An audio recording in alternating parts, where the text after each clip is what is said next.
Dans sa boutique de cordonnerie et de services rapides, Yannick Lanier et Nicolas, son employé, font le grand ménage avant de baisser le rideau. Ils n'imaginaient pas revivre un troisième confinement. On pensait uniquement que ça serait sans doute des magasins de textiles ou d'autres magasins, mais pas nous concernant.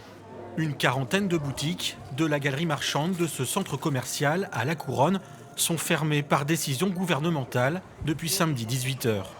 Une fermeture qui aura forcément des conséquences sur le salaire des employés, malgré le chômage partiel. Ça représente quoi comme perte financière? À peu près 300 € minimum par mois, étant donné que nous avons un fixe et nous travaillons avec notre salaire se fait avec toutes nos ventes. Autre conséquence, les clients devront attendre pour récupérer certains articles, comme les chaussures et les clés.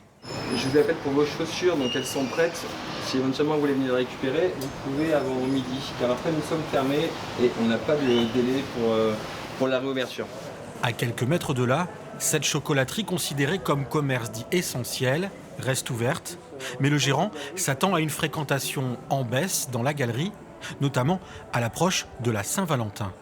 La semaine de la Saint-Valentin, c'est la moitié du chiffre d'affaires du mois de février, quoi. Donc c'est important. Donc on espère que les clients penseront à nous. Pour ce centre commercial, le seuil des 20 000 mètres carrés fixé par l'État est donc dépassé. La préfecture a utilisé un mode de calcul qui ne s'appuie pas uniquement sur la surface de vente.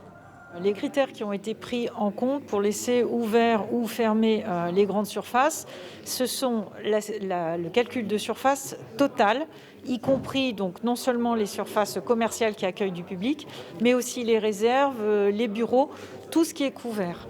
En Charente, une autre galerie marchande est frappée par la fermeture, celle de Champniers, au nord d'Angoulême.